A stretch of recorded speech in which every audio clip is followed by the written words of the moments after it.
month I'm doing a bunch of like high school themed stuff. Initially, I was going to read Fight Club and watch the movie because that is something my husband read in high school that I never did. And I didn't particularly want to reread a lot of my other stuff from high school. I could have read The Hobbit, but that wasn't really assigned reading, so it doesn't count.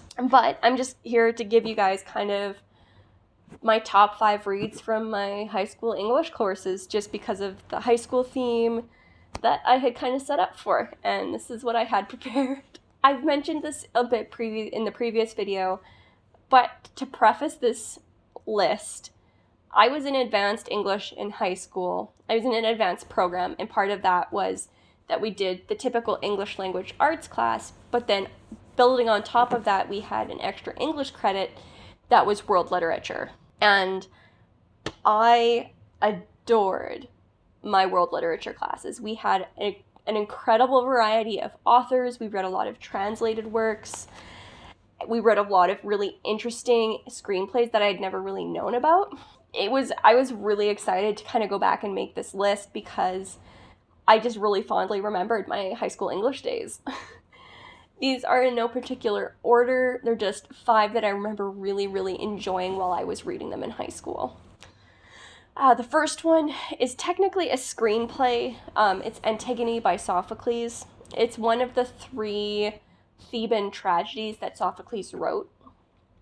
It was very, very weird.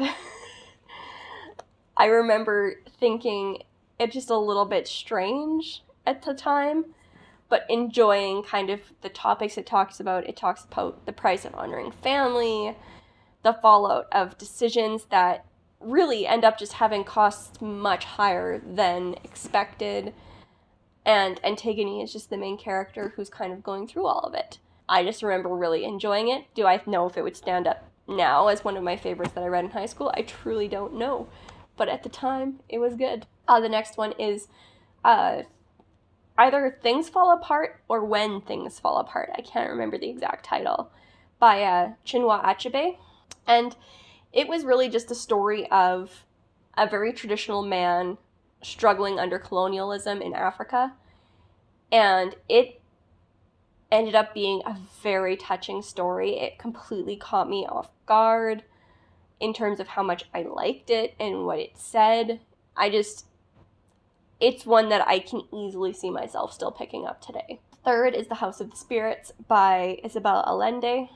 I remember getting very angry at some characters in this story, specifically some husbands in this story. But overall, it was a really interesting use of symbolism, or at least that's what I was told in high school. I think it was a little old for the age group, that age range we were reading it in, which is like 15, 16 in high school, because there was a lot of sexual themes in there. But it was really interesting to read about a country leading into a revolution. I believe it was taking place in Chile, right kind of as they were having a social revolution or political revolution. I can't remember. And you follow multiple generations in this household.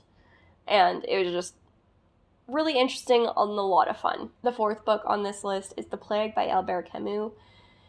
If you saw my other video, which is the book tag relating to this, I talked about it a bit there as well. Depressing, but super well written, based on my memory anyways. And I just remember really getting a lot out of it.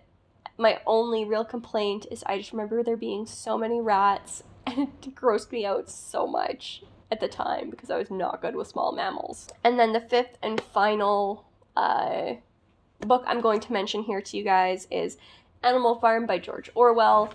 This one was just like a super creative criticism of communism.